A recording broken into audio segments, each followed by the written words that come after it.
MLC election జరగబోతుంది. BJP party నుండి, Congress party నుండి అభ్యర్థులు బరిలో ఉన్నారు. ప్లస్ స్వతంత్ర అభ్యర్థులు కూడా బరిలో ఉన్నారు. ఫస్ట్ మీ పేరు చెప్పండి. మీరు గ్రాడ్యుయేట్ ఓటరేనా? నేను గ్రాడ్యుయేట్ ఓటర్, బట్ నాది ఇక్కడ కాదు. నేను సార్కి సపోర్ట్ చేయడానికి హైదరాబాద్ ఉస్మానియా యూనివర్సిటీ నుంచి వచ్చాము.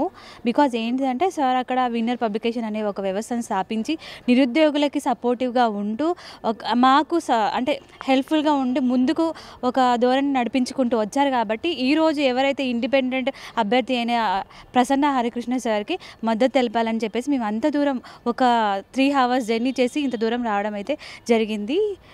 ఓకే, అంటే ఎందుకు అంత దూరం నుండి హైదరాబాద్ నుండి వచ్చి, అంటే సార్ గురించి చెప్పండి ఒకసారి. సార్ ఎందుకు అని అంటే ప్రజల పట్ల కానీ ఒక నిరుద్యోగుల పట్ల కానీ తనకంటూ ఒక వ్యక్తిత్వాన్ని సంపాదించుకున్న వ్యక్తి కాబట్టి అందరి మనసులో ఒక స్థానం అంటూ సార్కు ఉంది. అందుకనే ఖచ్చితంగా ప్రజల్లో కూడా ఖచ్చితంగా విన్ అవుతాడు అన్న ఒక ఉద్దేశాలతో ఉంది. కాబట్టి మా వంతుగా మేము సపోర్ట్ చేద్దాము అన్న వేళ ఇక్కడికి వచ్చాము సార్. ఓకే, అంటే ఇప్పుడు మామూలుగా ఎలక్షన్స్ అంటే డబ్బుతో కూడుకున్నది. ఏదైనా ఎమ్మెల్యే కావచ్చు, ఎంపీ ఎలక్షన్, ఏ ఎలక్షన్ అయినా అని డబ్బుతో కూడుకున్నది. మీరేమో ఇప్పుడు స్వచ్ఛందంగా వచ్చిండ్రు అంటారు, కానీ ఎలక్షన్ వరకు ఇది ఉండబోతుందా? డబ్బు ఎఫెక్ట్ అనేది ఉండదా?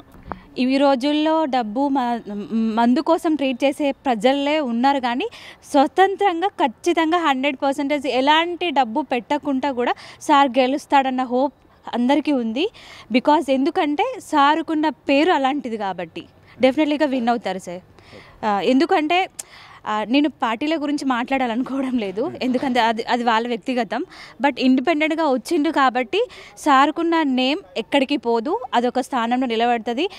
కరీంనగర్, నిజామాబాద్, ఆదిలాబాద్, మెదక్ డిస్టిక్లో ఏదైతే ఉందో ఒక హిస్టరీ మాత్రం క్రియేట్ చేస్తాడు సార్. ఖచ్చితంగా విన్ అవుతాడు. నమస్తే భయ్య, మీ పేరు చెప్పండి. మీరు గ్రాడ్యుయేట్ ఓటరేనా?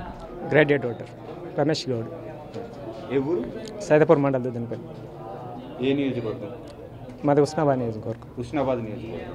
ఇప్పుడు ఫిబ్రవరి 27న ఎమ్మెల్సీ ఎలక్షన్ జరగబోతుంది. గ్రాడ్యుయేట్ ఎమ్మెల్సీ ఎలక్షన్ జరగబోతుంది.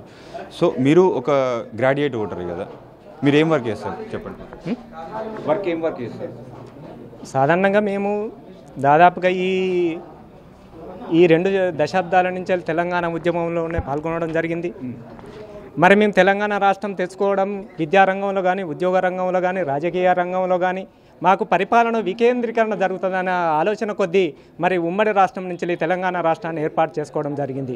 ఇవాళ ఈరోజు మరి ఎమ్మెల్సీ ఎలక్షన్లు అంటే కేవలం డబ్బులు ఉన్న వాళ్ళకే టికెట్లు, మరి సమస్యల మీద అవగాహన ఉన్న వాళ్ళకు టికెట్లు ఇవ్వకపోవడం అనే విషయం పైన మరి వాళ్ళ ప్రజలు స్వచ్ఛందంగా తరలివచ్చి మరి ఈరోజు ఎమ్మెల్సీ పట్టభద్రుల నుంచి వెళ్ళి మరి ప్రసన్న హరికృష్ణ లాంటి వాళ్ళని ఇవాళ ప్రజల ముందుకు తీసుకొచ్చి మరి ఒక నాయకునిగా ఎన్నుకోవాల్సిన అవసరం ఉన్నదని మేము ముందుకు రావడం జరిగింది. ఓకే, ఎందుకు ప్రసన్న గారు? ఇప్పుడు వివిధ పార్టీల నుండి ప్రతి పార్టీకి ఒక ఓటు బ్యాంక్ అనేది ఉంటుంది.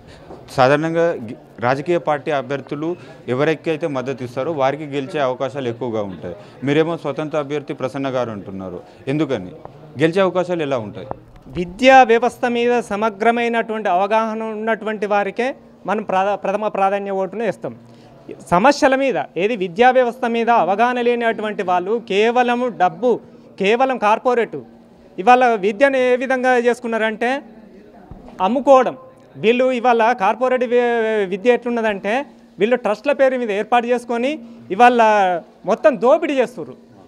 ఇవాళ ఉత్తరాది రాష్ట్రాలను వీళ్ళని తల్లి తరిమేస్తారు. విద్యారంగం అంటేనే ఒక వ్యాపారం అయిపోయింది. వ్యాపారం. కానీ ఇవాళ విద్యను ప్రజలకు భారత రాజ్యాంగం ఏమని చేస్తుంది? స్పష్టంగా చెప్తుంది, ఉచితంగా ఇవ్వాలి.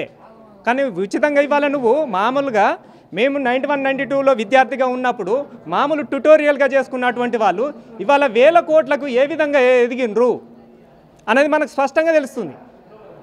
మరి నువ్వు ఏనాడైనా ప్రజల కోసం కానీ, నిరుద్యోగుల కోసం కానీ ఏనాడు నువ్వు ఒక్కరోజైనా నువ్వు మాట్లాడిన సందర్భం లేదు. మరి ఇవాళ కేవలం డబ్బులతోనే, ఓట్లు నోట్లతోనే నువ్వు రాజకీయ రంగంలోకి ప్రవేశించడం వల్ల ఇవాళ విద్య ప్రైవేట్ పరం అయ్యి దోపిడికి ఇవాళ ప్రతి గ్రామంలో పాఠశాలలను మూతపడేటువంటి పరిస్థితి ఏర్పడది. ఇప్పుడు ఎన్నికల్లో ఇన్ని 100 కోట్లు ఖర్చు పెడుతున్నారంటేనే వాళ్ళు ఎంత సంపాదించుకున్నారో ఒకటి అర్థమవుతుంది. అందుకే నేను ఒకటి స్పష్టంగా ఒక కవిత రూపకంగా చెప్తా. మీది కుక్షీంబర సంస్కృతి, మాది కష్టజీవుల సంస్కృతి. మీది మహా సంస్కృతి, మాది మహోన్నత సంస్కృతి. కప్పను మింగడానికి అలవాటు పడ్డపాము, కోడిని తినడానికి అలవాటు పడ్డ పిల్లి, లేడిని కొరకడానికి అలవాటు పడ్డ పులి, ఎంతో మీరు మమ్మల్ని దోచుకోవడం అంతే. నీటిలో కరిగిన ఉప్పును, కడుపులోకెళ్ళిన అన్నమును చూపించడం ఎంత అసాధ్యమో మీరు మమ్మల్ని దోచుకోవడం చూపించడం అంతే అసాధ్యం.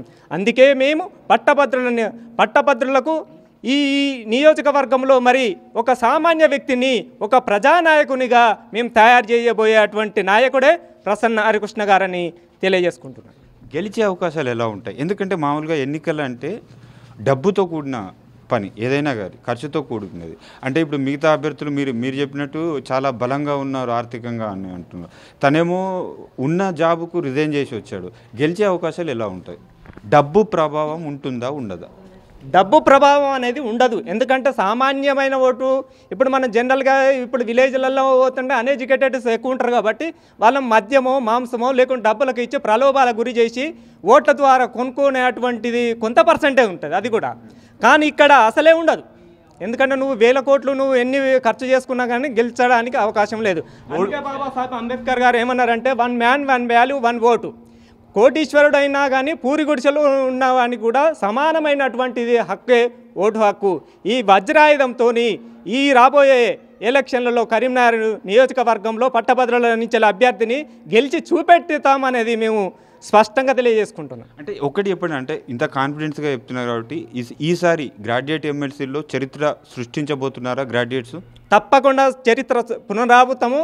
గతంలో కూడా అధికార పార్టీకి వ్యతిరేకంగానే ఆర్ సత్యనారాయణ నుంచి మొదలు పెడితే జీవన్ రెడ్డి వరకు కూడా ప్రతిపక్షంలో ఉన్నటువంటి వాళ్ళే ప్రజానాయకులుగా, ప్రజల నుంచెలే నాయకులుగా ఉద్భవించారు తప్ప డబ్బుల కట్టలతో వచ్చి నాయకులుగా ఎవరు తయారు కాలేదనేది స్పష్టంగా చెప్పవచ్చు. మొత్తానికి ప్రసన్న గారు గెలుపు ఖాయమంటారు? తప్పకుండా గెలుస్తాడు. భారీ మెజార్టీతో గెలిచే అటువంటి అవకాశాలు ఉన్నాయని ఇవాళ ప్రతి ఒక్కరు ఎక్కడ చూసినా కానీ, ఏ గ్రామంలో చూసినా కానీ ఒక మామూలు వ్యక్తి ప్రసన్న హరికృష్ణ ఎవరయ్యా అనేది ఇవాళ చర్చ జరుగుతుంది. Okay, thank you brother.